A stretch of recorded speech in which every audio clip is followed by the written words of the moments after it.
U.S. House Representative Cynthia Lummis from Wyoming and Senator John Barroso jointly introduced the Government Litigation Savings Act, legislation that prevents abuse of the Equal Access to Justice Act by large environmental groups and others who frequently challenge the federal government in court.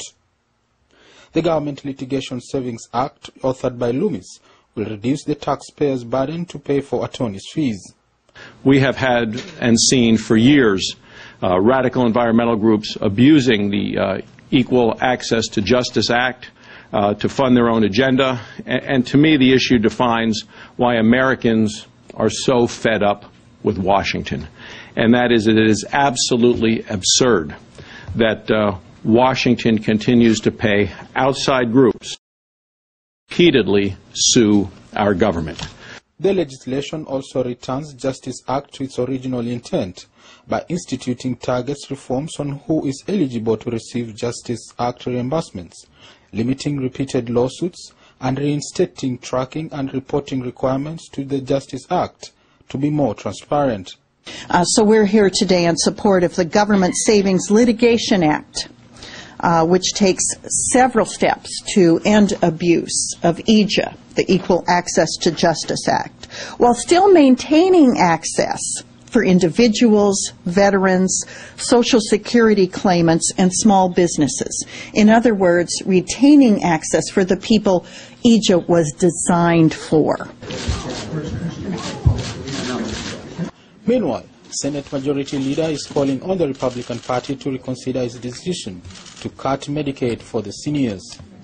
Reid termed the introduction of a bill to reduce government funding to Medicaid as a step in the wrong direction, which Americans will not accept.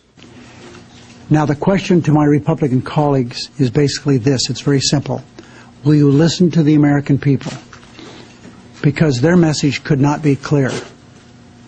This has been a Republican district for decades, at least 4 decades. Used to belong to Jack Kemp. Just 6 months ago, the congressional district went Republican by a 3-to-1 margin.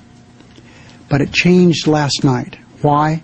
Because the number 1, 2, and 3 issue in that congressional district, as is all over the country, is destroying Medicare as we know it, putting insurance companies between patients and their physician.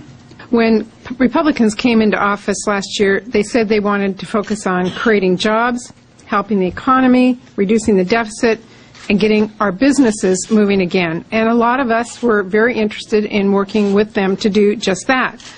But what have we seen them do this year? They put ideology over economy, party politics over sound policy, and billionaires and oil companies over America's families. The radical Republican agenda to end Medicare as we know it is fundamentally wrong. Thousands and thousands of seniors would be put at great risk because of their ideas. It's fundamentally the wrong direction for this country. Americans agree, New Yorkers agree, the voters in the 26th District agree. The bill will be debated and voted for at the floor of the Senate Friday. Aaron Uche, MAC TV News.